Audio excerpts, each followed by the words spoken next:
जय मसीह की सभी भाई बहनों को वीडियो को पूरा देखें और आज ही आपके जीवन से हर प्रकार का दुख तकलीफ दूर होगा। परमेश्वर का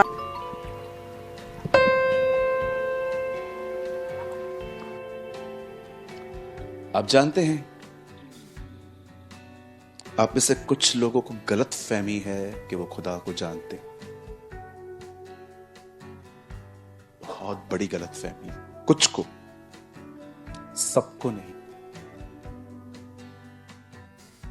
एंड यू नो मुझे परमेश्वर ने क्या कहा आज पहला वर्ड तू वहां पर जाके बोलना, बी हम्बल, नम्र बनो और उसको जानो।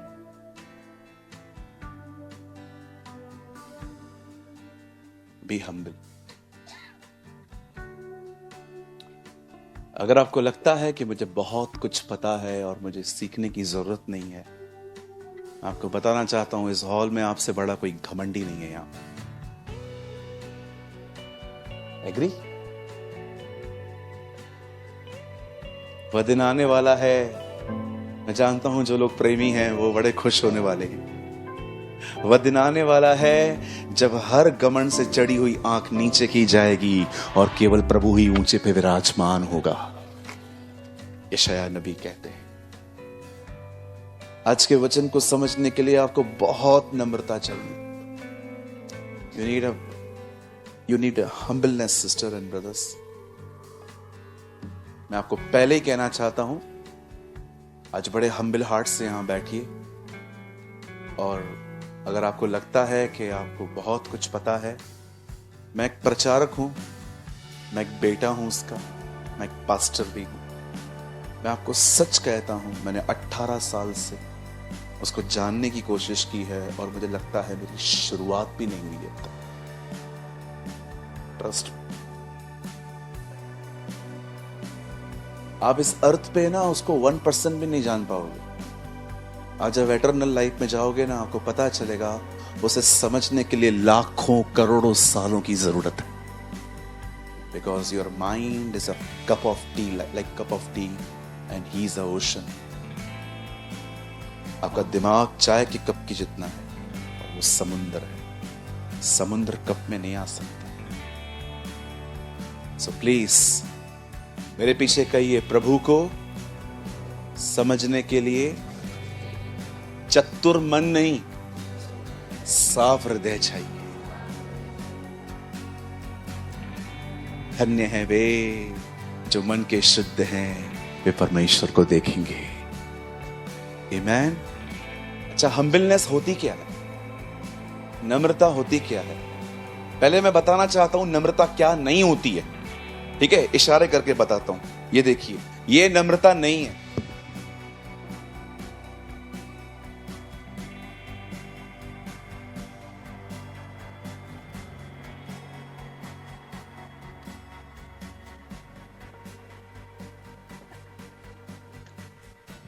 बोलो बाजू वाले को, देखो ये एक्टिंग है।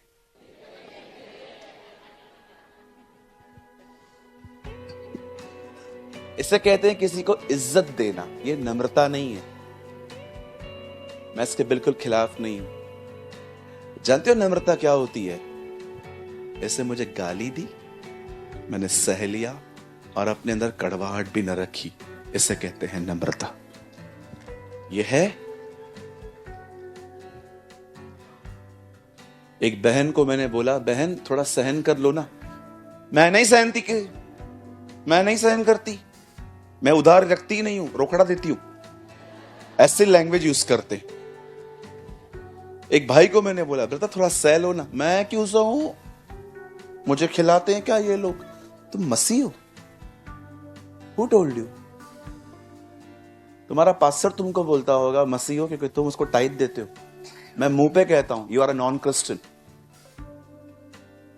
You are 100% non Christian. Bible बताती है जो अपने आप को मसीह कहता है वो मसीह की तरह आचरण भी करता है।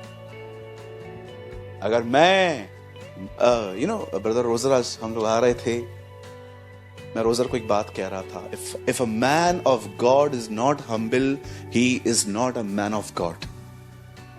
और नम्रता ये नहीं होती है कि मैं लोगों को इम्प्रेस करूं। नम्रता ये होती है, मुझे खुदा ने बोला है बोल, और मैं प्रभु को बोलूंगा प्रभु अगर मैं ये बोलेगा ना, मेरे से दुश्मनी पालेंगे लोग, मेरे बारे में गलत सोचेंगे। तुझे लोगों की परवाह है कि मेरी, आपकी है, बोल। आप पढ़ के देखिए दीनता के बारे में, फिलिप्पियों में लिखा है एक्चुअली वो यहां तक दीन हुआ कि उसे झुक झुक के बात की। नो, वो यहां तक दीन हुआ कि उसने क्रूस की मृत्यु भी सह ली। That's humbleness. एक नम्र व्यक्ति परमेश्वर की आज्ञा मानता। आजकल बहुत बार ऐसे होता है कि हमको लगता है नम्रता है झुक झुक के बात करना। नो सर, एक नम्र व्यक्ति परमेश्वर की बात मानता है। Be humble. और दूसरी बात जो मुझे खुदा ने कही आज, आप में से बहुत जवान यहां बैठे हैं, बहुत डिसरिस्पेक्ट करते हो आप अपने माँ बाप की, बहुत बदतमीजी से बात करते हैं आप में से कुछ लोग यहां पर अपने माँ बाप से, रूड। पता नहीं क्यों आज मैं दुआ कर रहा था शाम को, मुझे परमेश्वर ने कहा तू जाते ही ये 2 बातें बोलना, बिल्कुल मत डरना, मैं तेरे साथ हूं। पहली बात, लोगों को बोल के वो हम्बल बने। Second, honour your parents. मैं आपके सामने खड़ा हूं, शायद मेरे पेरेंट्स मुझे लाइव देख रहे होंगे, मैं उनकी प्रेजेंस में कहता हूं आई honour my parents.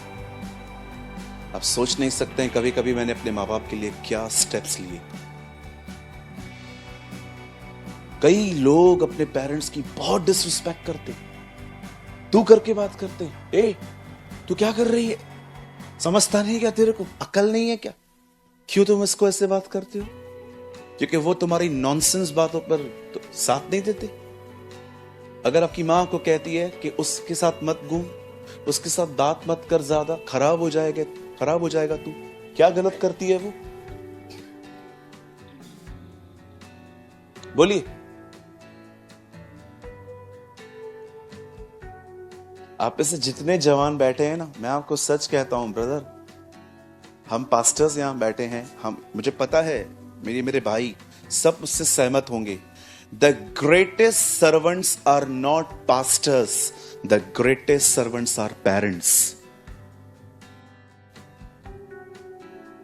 They serve you day and night without any पे।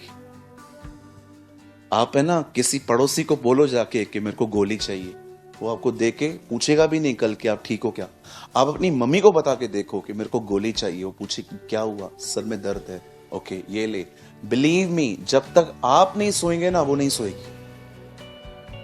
इसे कहते हैं मां। माँ बाप का बहुत इज्जत कर भाई, बहुतों की आशीष रुकी हुई है यहां पर, क्योंकि आप अपने माँ बाप के साथ बहुत रूड हो। ऐसे मत करो। ट्रस्ट मी, मैं अपनी मर्जी से नहीं बोल रहा हूं ब्रदर, मेरा क्या काम, मैं अपना बहुत अच्छा इंप्रेशन जमा के जा सकता हूं यहां से। बिलीव मी, मैं ऐसी प्रीचिंग भी करके जा सकता हूं, ट्रस्ट मी, लोग ऑडियंस बन जाएंगे मेरे, लेकिन नहीं करने का है वो। हमें सच बोलना है, क्योंकि यीशु ने कहा तुम सत्य कहोगे, सत्य उन्हें स्वतंत्र करेगा। Truth make us free. मैं आपको भी कहना चाहता हूं, ऑनर योर पेरेंट्स। आज घर जाओगे ना, इवन आप अंकल, अगर आप 60 इयर्स के हो और आपके माँ बाप जिंदा हैं, तो भी आपको उनका ऑनर करना चाहिए। आज जब आप घर जाएं तो उनको थोड़ा बोलो अगर मेरी तरफ से हर्ट हुआ है कभी आपको तो मुझे माफ कर दो। मैं कोशिश करूंगा कि मैं एक अच्छा बेटा बन पाऊं। I will try my best कि मैं एक अच्छी डॉटर बन पाऊं। ट्रस्ट मी, अगर उनके दिल में से ये वर्ड निकला ना, ओके इट्स ओके, मैं भी तुझे ब्लेस करती हूं, तुम माला माल हो जाओगे। Trust me. यस। और मेरी बहनों, यहां देखो, अपने पति को अपने माँ बाप के प्रति भड़काना बंद करो। अपने पति को उसके माँ बाप के प्रति कचरा भरना बंद करो। ऐसा कैसे? Stop all this nonsense. एक लड़का शादी करके आता है, आपके साथ रहना शुरू करता है, सारा दिन उसके माँ बाप के प्रति कुछ भी लेके आएगा। किधर लेके जा रहे हो? मम्मी के लिए, इधर लाओ। मैं कौन हूं? मेरे भाइयों, खुदा तुम्हें ऐसी बीवियों से बचाए। वो देखो पीड़ित हाथ उठा रहा है, आमीन बोल रहा है।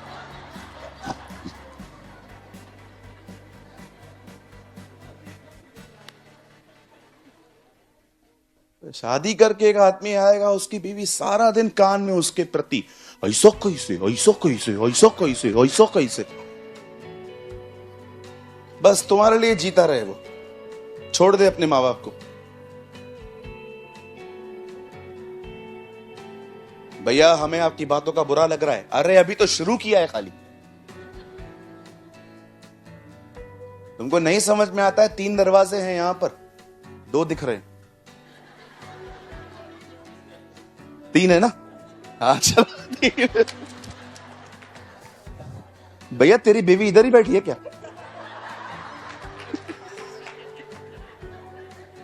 उधर 3 है। हाँ, जिसको नहीं समझ में आ रहा है उठो, कोई बात नहीं। देखो बेचारे कुछ लोग खड़े हैं, वो बैठ जाएंगे। सच सुनना सीखो।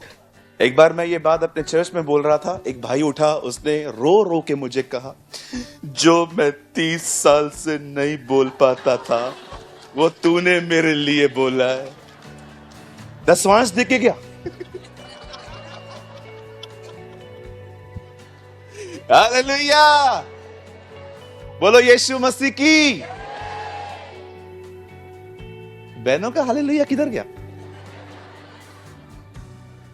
नहीं, मैंने आपका भी पक्ष लिया पहले कि आपके पेरेंट, आपके बच्चों को आपका आदर करना चाहिए। मां से बड़ा कोई होता है क्या? मम्मी मम्मी होता है, कोई जगह ले सकता है उसका? यहां पर जितनी मदर्स खड़ी हैं, बैठी हैं, बेचारी नीचे बैठी हैं, मैं भाई Suraj Premani, I salute you. You are awesome, God bless you.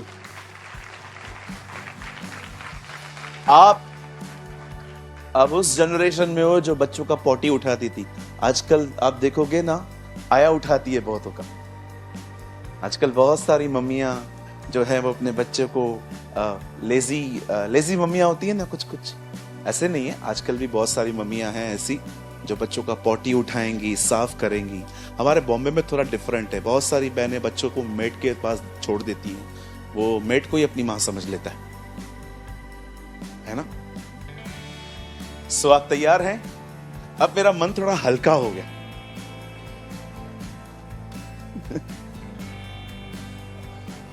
ये लोग कुछ ज्यादा ही खुश नहीं है।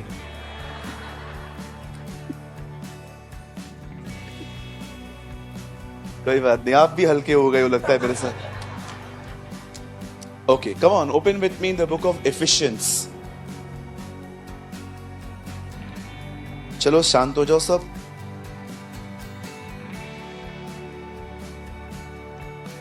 ब्रदर आपने मेरे को अनुमति दिया ना, इसलिए मैं बोल पाया। पास्टर साइमन ने मुझे कहा आप अपने ही घर में हो, आपका ही चर्च है, जैसे आपको बोलना है बोलो। भैया मैंने बोल दिया। एफिसियों की किताब 1 अध्याय। बहुत कम लोग ऐसी फ्रीडम देते हैं हमें। Thank you pastor.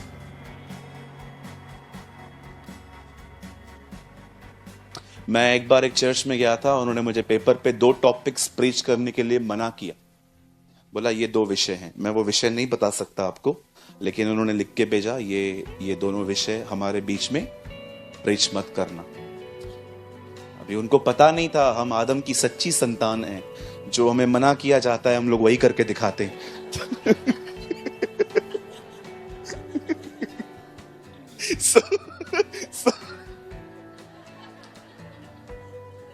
आप बिलीव करेंगे, मैंने सारे टॉपिक को छोड़ के खाली उन दोनों पे ही प्रीच किया। उनको पता ही नहीं है हम आदम से पैदा हुए। हमें जो मना करोगे, अगर आप चाहते हो ना हम फल न खाएं, तो फल की बात ही मत करो। अगर आप मना करोगे, ओ मैं आपको सच कहता हूं मैं खा के ही रहूंगा। लेकिन बहुत कम चर्चेस होती हैं ऐसी जो हमें फ्रीडम देती हैं कि जो बोलना है। Thank you pastor Simon, thank you. Simon ना, सिमोन, हाँ इंग्लिश में साइमन बोलते हैं यार, कंफ्यूज कर रहा है यार तू। यीशु अंग्रेज है ब्रदर।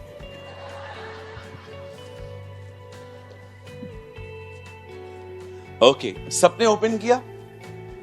ओके, बाइबल दिखाइए मुझे अपना अपना। ब्रदर कितने बजे तक बोल सकते? 12 बजे। कौन बोला 12 बजे? 10:30 इज ओके। 10:30 ओके। 12 बजे अब लोग को गरबा है नहीं है? 12 बजे तक कैसे बैठेंगे दीदी? ऐसे मत कर, मुझ पे दया कर थोड़ी। Okay, come on, show me your Bible. Mobile नहीं, Bible. It's a holy Bible, he is not a holy phone. Okay okay, show me your Bible. Oh praise the Lord, कितने बाइबल्स हैं। थैंक यू, आई होप आप पढ़ते भी होंगे। Okay, मेरे साथ खोलिए इफिसियों की किताब।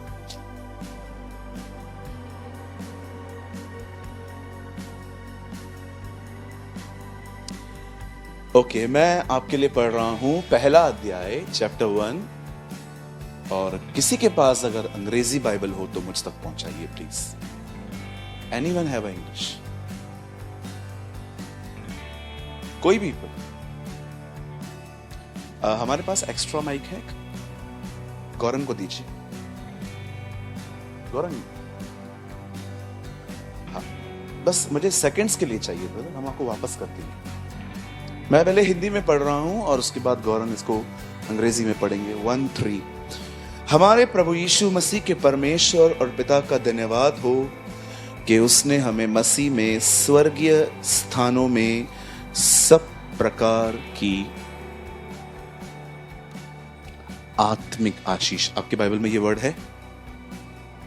आत्मिक है ना? क्योंकि कुछ बाइबल्स में ये मिसिंग है इन दिनों में। आप जानते होंगे अभी कुछ बाइबल्स आई हुई हैं, उसमें राज्य पराक्रम महिमा ये वर्ड ही गायब है। सो जब भी आप बाइबल खरीदते हैं थोड़ा सोच समझ के खरीदिए, क्योंकि बहुत सारे वर्ड्स इन दिनों में लोग गुम कर रहे हैं बाइबल में से। ओके, आत्मिक आशीष दी है। Brother read from English. Blessed be the God and Father of our Lord Jesus Christ, who has blessed us in Christ with every spiritual blessing. Yes, the most important. Okay, आइए सब सामने देखिए। अब बच्चों को शांत करवाइए। आइए सब सामने देखिए, सुनिए। पौलुस की जितनी भी कलीसियाएं उसने बनाई थी, उन सारी कलीसियाओं को लीव करने के बाद उन कलीसियाओं में बहुत गड़बड़ियां हो गई थी। उसकी एक चर्च में तो पता नहीं क्या क्या था। कुरिन्थियों में जब तक वो वहां पर रहता था बहुत कलीसिया स्पिरिचुअल होती थी, लेकिन जैसे ही उसने चर्च को लीव किया कुछ कलीसियाओं में कुछ गड़बड़ियां आ गई, और उन गड़बड़ियों को सॉल्व करने के लिए पॉल ने लेटर लिखे हुए, जैसे कि गिलातियों की कलीसिया। ये एक ऐसी चर्च है जिसके अंदर लोग जीसस को भी फॉलो करते थे, 10 कमांडमेंट्स को भी फॉलो करते थे। दो चीजें एक साथ कैसे उठाई जाएंगी? यीशु ने कहा तुम सुन चुके थे, अब मैं तुमसे कहता हूं। पुराने नियम की बहुत सारी बातें अब हमारे लिए नहीं है। जैसे कि अगर आप लेवी व्यवस्था पढ़ते हैं, उसमें पढ़ते हैं कि जब पाप होता है तो वो बलिदान करते हैं। अब वो तो हमारे लिए है ही नहीं, क्योंकि यीशु हमारे लिए बलिदान हो चुका है। ऐसी बहुत सी चीजें हैं जो हमें समझनी पड़ेंगी, क्या मेरे लिए है, क्या मेरे लिए नहीं है। लेकिन फिर जब पॉल को पता चला कि ये लोग खतना भी करवाते हैं, ये लोग ऐसा भी कर रहे हैं, वैसा भी कर रहे हैं, तब पॉल को उन्हें लिखना पड़ा कि क्या तुम ऐसे निर्बुद्ध हो कि तुमने आत्मा के अनुसार चलने को छोड़कर अब तुम वापस शरीर के अनुसार चल रहे हो। ये गिलातियों थी। आप एक और चर्च के बारे में पढ़ेंगे जिनका नाम था कुलिस्सियो। उसमें एक अलग प्रॉब्लम थी। वो लोग दिनों और वारों को मानते थे। उन्हें लगता था कुछ दिन बहुत दिनों से बढ़कर हैं। जैसे भी आप जानते होंगे, जब हम प्रभु में नहीं थे तो हम भी कुछ डेज को ज्यादा बड़ा मानते थे कि नहीं, ये डे बहुत इंपॉर्टेंट है। इवन मैं आपको बताऊं, नए नियम में सबत के दिन को भी इतनी वैल्यू नहीं दी गई है। आपको पता है ये बात? क्योंकि अब परमेश्वर नहीं चाहता कि वो आपका खुदा एक ही दिन रहे, वो चाहता है आप उसके साथ 7 के 7 दिन चले। That is more important. आप पढ़ के देखिए, आपको एक और चर्च मिलेगी जिसके अंदर फिलिप्पियो, कहिए फिलिप्पियो। हाँ, इसमें 2 बहनें थी, वो एक दूसरे को मारती थी, पीटती थी, शायद से बाल खींचती थी। पॉल कहता है उन दोनों को समझा, वे दोनों एक बन रहे। इस कलीसिया के अंदर 2 सिस्टर्स के बीच में बहुत प्रॉब्लम था। आप पढ़ के देखिए, उनके नाम भी हैं। उन दोनों बहनों के नाम लिखकर पॉल कहता है उन्हें समझा कि वे एक मन रहे। इस कलीसिया में लड़ाई झगड़ा था। कुरिन्थियों को पढ़ेंगे तो उसमें बहुत ही अजीब बातें थी। उसमें तो लिस्ट है हमारे पास, बहुत लंबी लिस्ट है। थोड़ी बताऊं? उस कलीसिया के अंदर ग्रुपिज्म था। कहिए ग्रुपिज्म। ग्रुपिज्म समझते? एक बंदा एक ही से बात करता है, चर्च से मिक्स नहीं होता है। एक बंदा एक ही से बात करता है और किसी से बात ही नहीं करता हूं। जिसने मुझे सुसमाचार बताया मैं उसी से बात करूंगा। कुछ लोग होते हैं ग्रुपिज्म में बिलीव करते हैं, और यीशु के नाम से मैं दुआ करता हूं हमारे कलीसियाओं में ग्रुपिज्म खत्म हो, है ना। हम सब एक दूसरे के साथ रहें। कुछ लोग किसी से बात नहीं करते। जैसे मीटिंग पूरी होगी, पास्टर बोलेगा पिता पुत्र पवित्र आत्मा के नाम से निकल जाएंगे।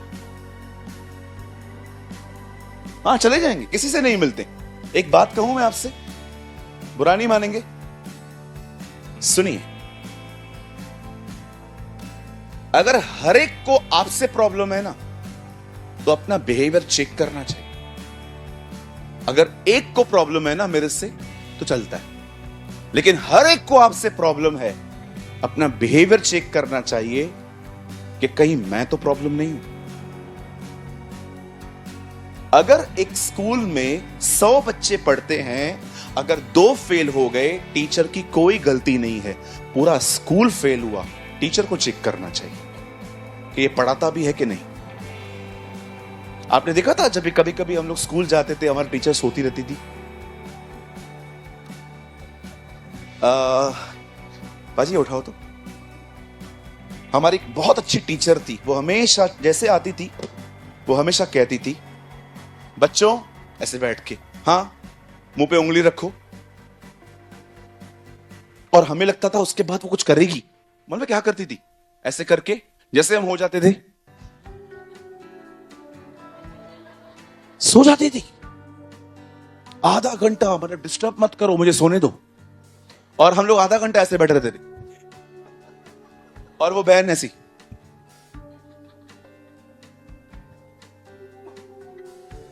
मैं बहुत एब्सेंट रहता था। एक दिन उन्होंने मुझसे पूछा, तू इतना डांडी क्यों मारता है?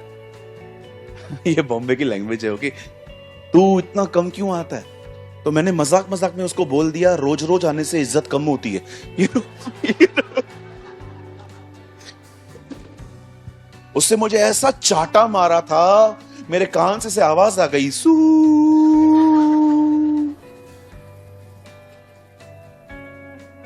ओके बच्चों, ये मत सीखो, हाँ। ओके, ऐसा नहीं, कल तुम लोग भी जाके बोलो कि रोज रोज आने से इज्जत कम होती है। ओके, नहीं नहीं, रोज जाना पड़ता है भाई। ओके, सब बातें फॉलो नहीं की जाती हैं। अब बड़े ध्यान से सुनिए। इस कलीसिया में ग्रुपिज्म था, ग्रुप बनता था। दूसरी चीज, इस कलीसिया के अंदर लड़ाई झगड़े थे। बोलिए लड़ाई, कहिए झगड़े। हाँ, ये लोग बिल्कुल हमारी तरह थे, है ना। लड़ते थे, झगड़ते थे, शाउट करके बात करते थे। एक दिन पौलुस को लेटर मिला तो बोलता है, उसमें लिखा था, खिलोए से घर से पता चला है तुम में लड़ाई और झगड़े होते। चर्च के बाजू में एक लड़का रहता था, उसने पॉल को बताया था ये लोग लड़ते हैं। मैं कभी कभी सोचता हूं बाद में उसकी कितनी पिटाई हुई होगी कि हमारी चुगली मारता है तू उधर। आप जानते हैं एक ही चर्च थी जिसको उसने ग्रोथ के लिए लिखा, वो इफिसियों थी। उसकी जितनी भी बनाई हुई कलीसियाएं थी ना, एक चर्च ऐसी थी जो ऑसम वे से बढ़ रही थी, इफिसियों, जिसको वो 5-4 मिनिस्ट्री के बारे में लिखता है। उसी चर्च को एक बात कहता है जो आज मैं आपको बताना चाहता हूं। वो कहता है खुदा ने तुम्हें मसीह में हर तरह की रूहानी आशीषें दी। मेरी उर्दू में लिखा गया है उससे तुम्हें रूहानी बरकतें दी हैं, आशीषें दी हैं। स्पिरिचुअल, कई स्पिरिचुअल, कई आत्मिक। उन आत्मिक आशीषों में से एक आशीष मैं आज आपको बताना चाहता हूं। आप सब तैयार हैं? रेडी? आइए सब सामने देखिए। बाइबल कहती है खुदा ने मूसा को चुना और परमेश्वर ने मूसा को कॉल दिया और परमेश्वर ने मूसा से कहा तू मिस्र जा, मेरे लोग वहां गुलाम हैं, तू उन्हें वहां से निकाल ले आ। आप सभी जानते होंगे कि कैसे मूसा फिरौन के पास गया, उसने उनको वहां से निकाला। कभी आपके अंदर यह सवाल आया है कि परमेश्वर ने मूसा को ही क्यों चुना? इस दुनिया में इतने सारे और भी लोग थे। Why God chose Moses? Tell me. मैं आप में से हर एक को बताना चाहता हूं, बड़े ध्यान से सुनिए। जानते हो परमेश्वर किस व्यक्ति को लीडर बनाने की कोशिश करता है? अगर आप में वो क्वालिटी हो, खुदा आपको बुलाएगा। और जानते हो लीडर के अंदर सबसे अच्छी बात क्या होनी चाहिए? कहिए मेरे पीछे, लीडर के अंदर सबसे अच्छी बात यह होती है कि वो लीडर बनना ही नहीं चाहता। जो लीडर बनना चाहता है ना, मेरे को सेक्रेटरी बनाओ, मेरे को चेयरमैन बनाओ, मेरे को ट्रेजर बनाओ, मेरे को पास्टर बनाओ, कभी मत बनाना, नीचे बिठाओ, इधर बिठाओ। हमेशा खुदा उन्हें उठाता है जो उठना चाहते ही नहीं है, क्योंकि परमेश्वर जानता है यही वो लोग हैं जिनके द्वारा मुझे महिमा मिल सकती है। बहुत सारे जो लोग हैं ना, आपको मैं सच कहता हूं, आज लोग हैं ना बड़ा बनना चाहते हैं। वो चाहते हैं लोग हमें देखें, हमारी चर्चा करें। परमेश्वर मेरा गवाह है, मैं कभी पास्टर नहीं बनना चाहता था, इसीलिए बनाया गया। हाँ बिल्कुल, कभी भी बड़ा बनने की इच्छा मत रखो। आपने कभी कभी देखा होगा कुछ लोग हैं ना, मुखिया होते हैं बड़े बड़े, कुछ भी करो मेरे से पूछो। आपने देखा है घर के अंदर, मेरे से क्यों नहीं पूछा? अरे हो गया ना, पूछा क्यों नहीं? अरे पूछा क्यों नहीं? ओ अगर आप उनसे न पूछो कोई भी बात। एक बार एक चर्च के भाई ने मुझे कहा आपने मुझसे क्यों नहीं पूछा? मैंने कहा तू प्राइम मिनिस्टर है, सब बातें मैं तुझसे पूछ के करूं? लीडर के अंदर सबसे, आप देखो मूसा लीडर नहीं बनना चाहता था। शाऊल को देखो, जब उसका चुनाव किया गया, जानते हो शाऊल क्या कर रहा था? छुप गया था, वो सामने नहीं आ रहा था। आप यिर्मयाह को देखो, वो अपने आप को लड़का समझता था। प्रभु ने उसको कहा तू लड़का है, लेकिन ये मत बोल के मैं नहीं जाऊंगा, मैं तेरे साथ रहूंगा। इतिहास है बाइबल का, जो लीडर नहीं बनना चाहते थे, खुदा ने उन्हें ही बनाया। लीडर हम्बल होना चाहिए। अगर आपके कलीसिया के अंदर पोजीशन की बात पे अगर आप लड़ते हो, मुझे ये पोजीशन क्यों नहीं मिली, मेरे को क्यों नहीं मिला, मैं आपको कहना चाहता हूं, अगर आपको पदवी मिल भी गई ना, खुदा उधर नहीं रहेगा, नहीं। परमेश्वर हमेशा उनके साथ रहता है जो पदवी से ज्यादा उसके साथ रहने की डिजायर रखते हैं। पोजीशन रहे या न रहे कोई बात नहीं, परमेश्वर रहना चाहिए, खुदा होना चाहिए, वो साथ होना चाहिए। गिर भी गए तो भी खड़े हो जाएंगे। और परमेश्वर ने मूसा को कहा, तू जा और मेरे लोगों को छुड़ा के लेकर आ। और जब मूसा उनके पास जाता है, किंग फैरो के सामने जाके, बादशाह के सामने कहता है, pharaoh let my people go away, मेरे लोगों को जाने दे। फिरौन जाने ही नहीं दे रहा था। आखिर आप जानते होंगे कैसी कैसी विपत्तियां आई। एक दिन मेंढक अपनी पानी से निकले, फिरौन की दरबार में गए, हेलो बोल के चले आए। फिर परमेश्वर ने उनके ऊपर अलग अलग विपत्तियां डाली। लास्ट में प्रभु ने उनके पहलोठों को मारा और अंत में एक ऐसा काम हुआ, सब फैरो डिस्टर्ब हो गया। और फैरो ने उस रात मोसेस को बुला के कहा, निकलो, अब कोई नहीं चाहिए।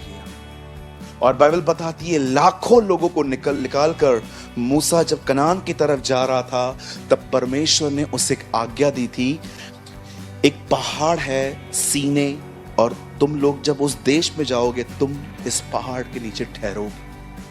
और सारे इजरायली वहां नीचे थे और मूसा ऊपर गया।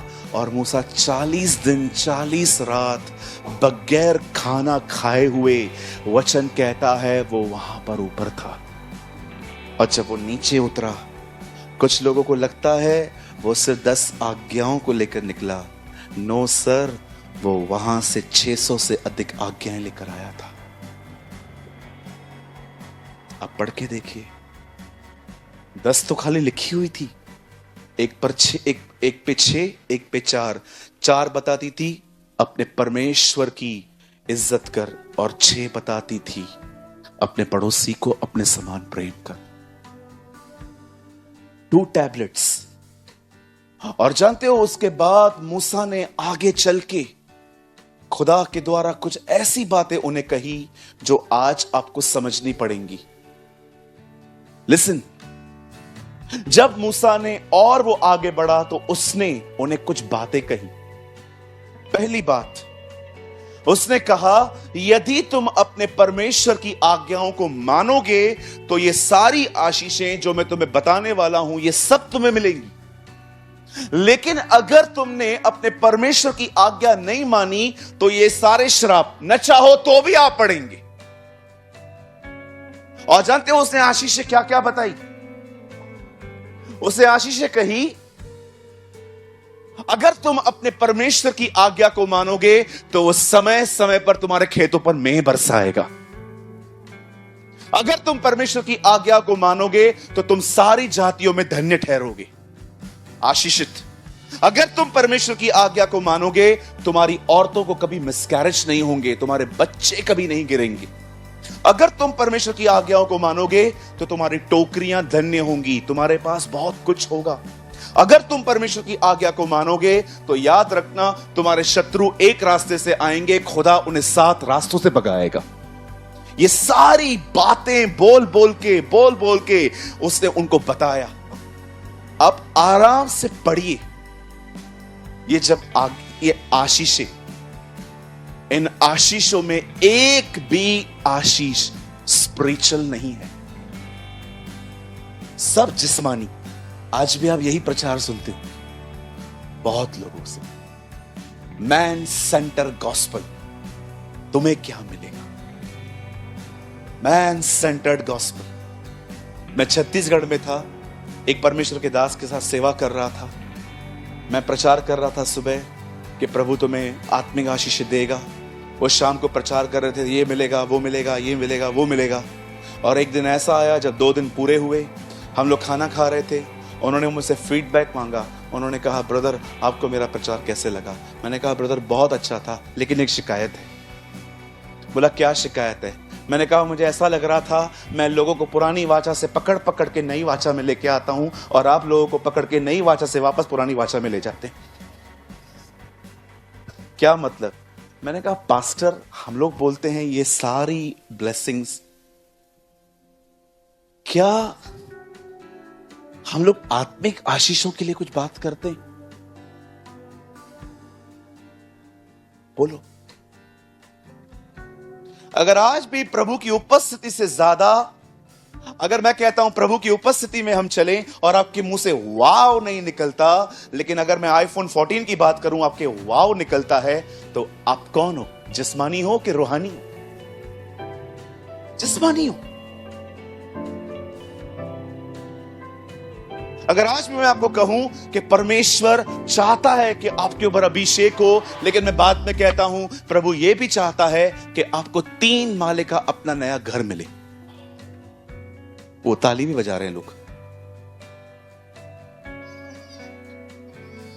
कोई बात नहीं बाबू, उठाइए। ले। कोई बात नहीं, बच्चे हैं भैया, कौन। आइए सब यहां देखिए।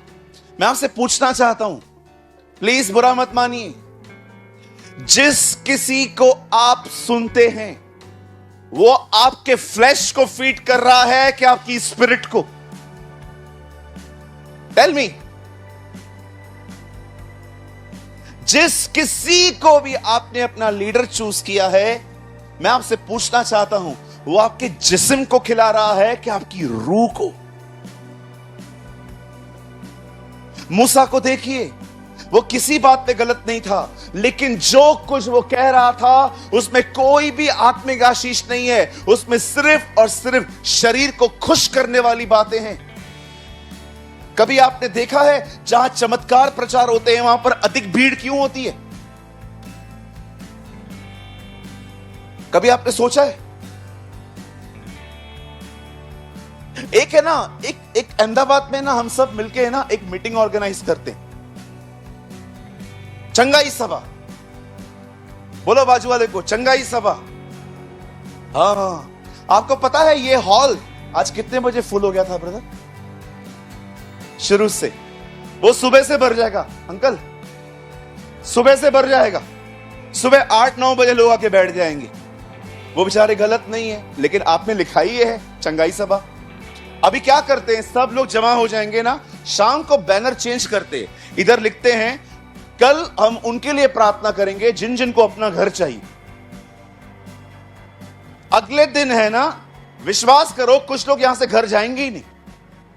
उनको डर रहेगा कल जगह मिलेगी कि नहीं। ओ, इससे डबल पब्लिक बैठ जाएगी। फिर है ना, हम लोग फिर से बैनर चेंज करते हैं। लास्ट में हम लिखते हैं यहां पर कल की सभा उनके लिए है जिनको भी बहुत सारे पैसे बरकत चाहिए, छप्पड़ फाड़ के। कितने लोग आएंगे? कोई हाथ नहीं उठा रहा, मुझे पता है अंदर से सबके हाथ ऊपर है।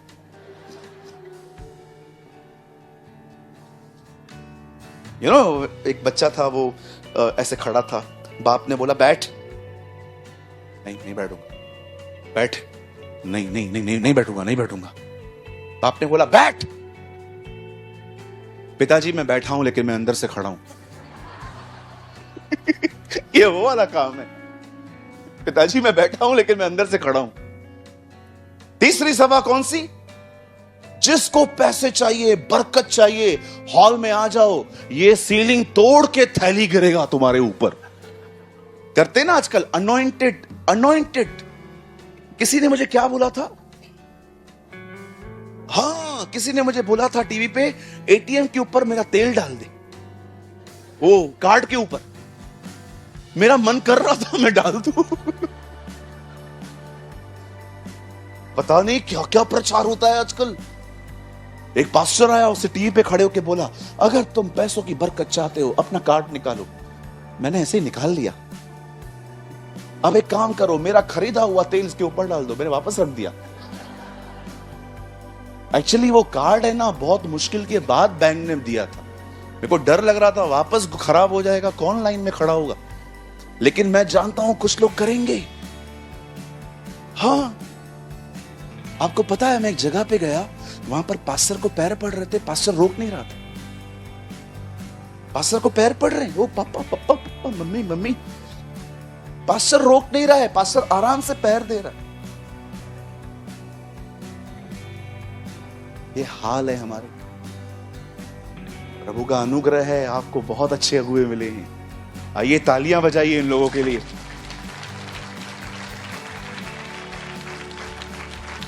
आप जानते हैं अहमदाबाद में अच्छे लीडर्स हैं, पता नहीं क्या क्या होता है, पैर पड़ो पैर पड़ते। पापा मम्मी, एक जगह मैंने देखा ऑयल बिक रहा था। आप देखो, जब वो मंदिर में आया उसने क्या देखा? कबूतर बेच रहे थे। पवित्र आत्मा का प्रतीक है वो, तेल भी प्रतीक है।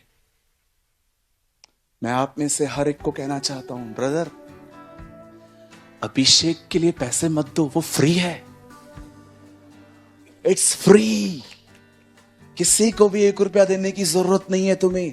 अगर तुम किसकी ऑनर में कुछ देते हो ना, ये बहुत अच्छी बात है। लेकिन कोई आके कहता है आओ ले हैंड प्रेयर, आओ मैं तुम पे हाथ रखेगा, 25,000 रुपया हाथ रखने का लेगा, मैं बूटी कौड़ी न दूं।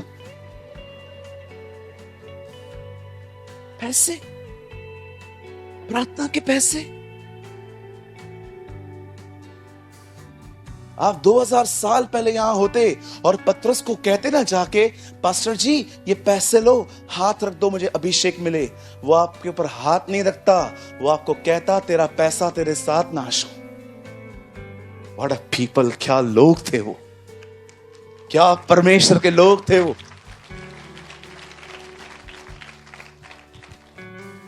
आजकल कुछ लोगों के सामने आप लेके जाओगे और बोलेंगे ठीक है दे दे। हाँ बोल, क्या हुआ? पास्टर जी मेरे चर्च में एक ब्रदर हैं, उसके ना इधर के पूरे बाल गुम है, इधर के पूरा गोल मैदान बन चुका है। मैंने उसको बोला ब्रदर ये आपका गुम क्यों है इधर से बाल? बोला पास्टर मैंने इतने लोगों से हाथ रखवाया है, मेरे बाल ही गुम हो गए। अभिषेक के पैसे।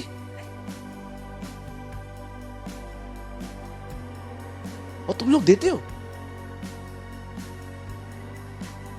विलेज पे पास्टर मर रहा है, उसको पैसा नहीं है, और आप धनवानों को और धनवान कर रहे।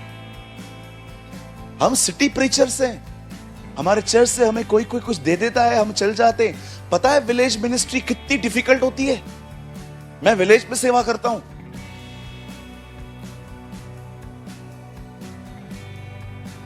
हम ऐसों को सपोर्ट नहीं करेंगे जो बेचारा गरीब है, साइकिल पे जाता है। अमीरों को अमीर करते हैं अपन।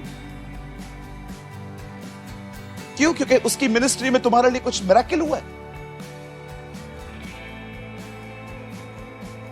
अरे आजकल चमत्कार तो वहां भी हो रहे हैं जहां यीशु का नाम नहीं लिया जाता। Please be mature. कहिए अपने बाजू को मैच्योर बनो।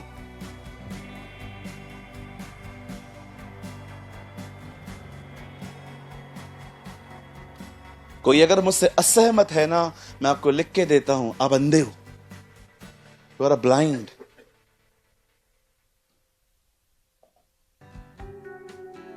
मैंने अपनी आंखों से ये देखा है, व्यापारी आके परमेश्वर के कलीसिया में बैठ गए, दे आर सेलिंग जीसस, वो यीशु को बेचते हैं।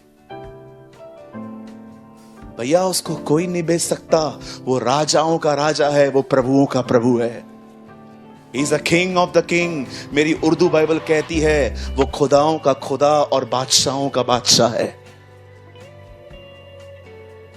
आप जानते हैं मूसा ने उन्हें ये ब्लेसिंग्स बताई, एक भी ब्लेसिंग रूहानी नहीं है, सब जिस्मानी नहीं है, सब रूहानी है, सब आत्मिक आशीषें हैं।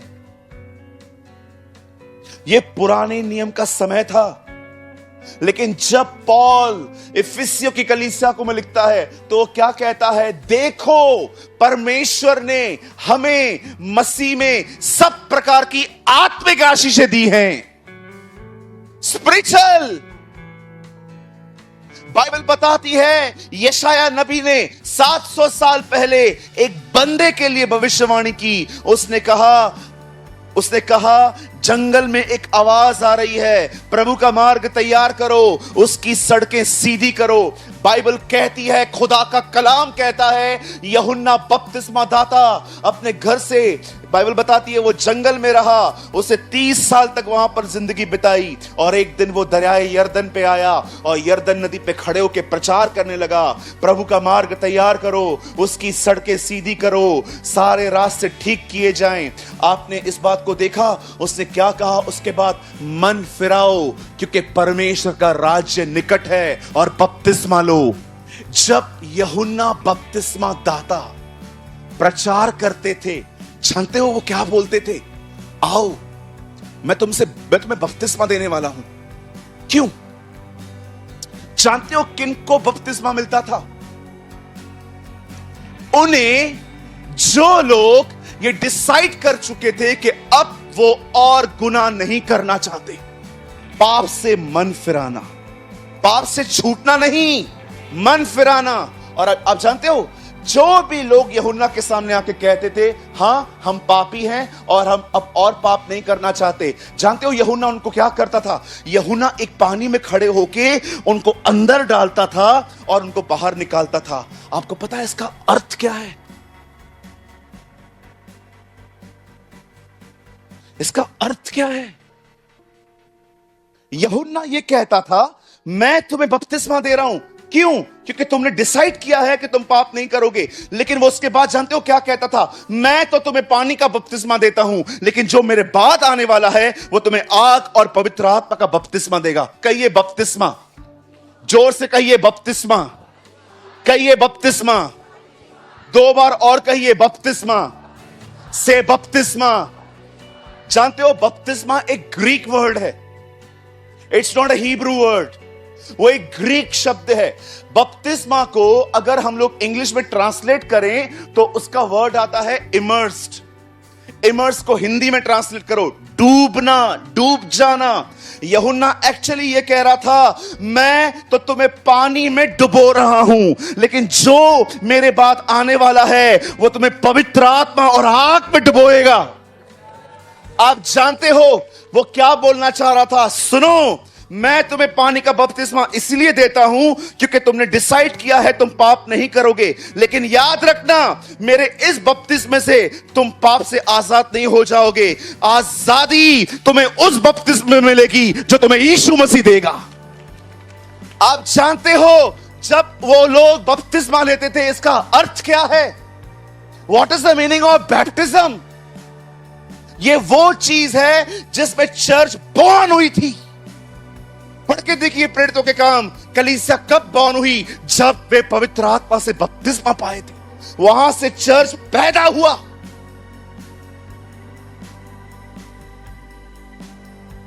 अगर एक रिवर, अगर आप उसमें जा रहे हो, अगर पानी इधर तक है ना प्यारे भाई, तो भी आप पानी में चल सकते हो। अगर पानी यहां तक हो ना तो भी आप आगे बढ़ सकते हो। पानी अगर यहां तक हो ना तो भी आप आगे चल सकते हो। आप अपना रास्ता चुन सकते हो अपने जोर से। लेकिन मैं आपको बताना चाहता हूं, अगर पानी आपके अंदर, आप उसके अंदर हो, अब आप डिसाइड नहीं करोगे कि आप कहां जाओगे, अब पानी डिसाइड करेगा कि आप कहां जाओगे। वो तुम्हें आग और पवित्र आत्मा में डुबोएगा ताकि तुम वहां न जा पाओ जहां तुम जाना चाहते हो। वो तुम्हें वहां ले जाएगा जहां वो चाहता है। That is a baptism of the Holy Spirit.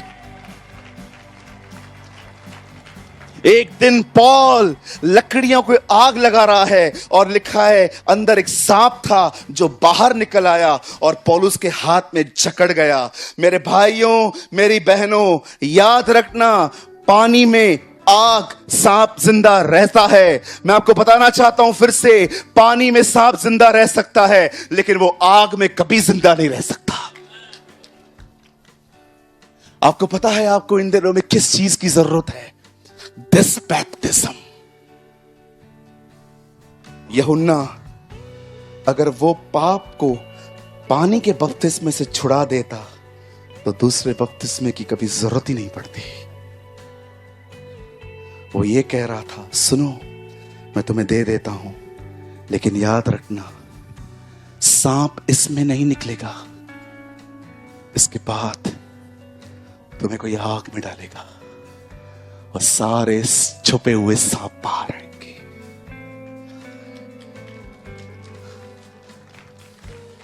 यहां देखिए, हो सकता है आपने पानी का बपतिस्मा ले लिया है, लेकिन आज भी आपके जीवन में बुराइयां हैं। मैं आपको इतनी गवाही बताऊं,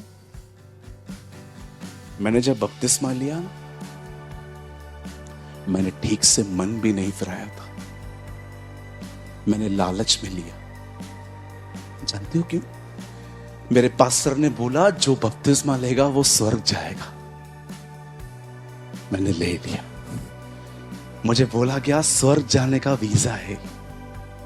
मैंने कहा चलो चलो चलो चलो चलो, ले लिया।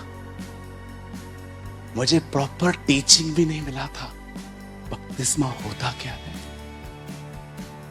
आज भी हो सकता है कि आप बॉर्न क्रिश्चियन हो, आपका बपतिस्मा हो गया है, उसके बाद भी तुम झूठ बोलते हो। तुम्हारा गुस्सा 7वें आसमान पर है, तुम माफ नहीं करते, तुम में जलन भरी पड़ी है।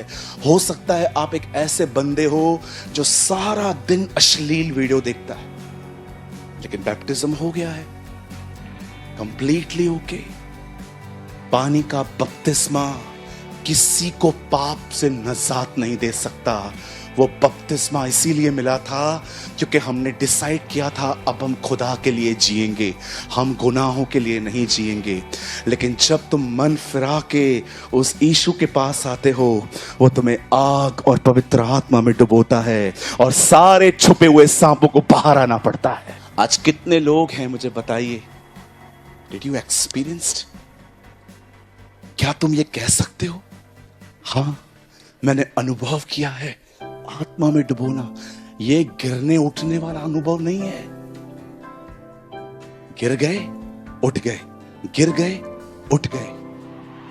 You know what is baptism? A baptism means a life control by God. बपतिस्मा का अर्थ पता है क्या है? एक ऐसी जिंदगी जो खुदा के नियंत्रण में है। तुम वही कहोगे जो वो कहेगा। बड़ा प्रकाशित वाक्य, आत्मा और दुल्हन कहते हैं आ। आत्मा पवित्र आत्मा, दुल्हन कलीसिया। आत्मा और दुल्हन कहते आ।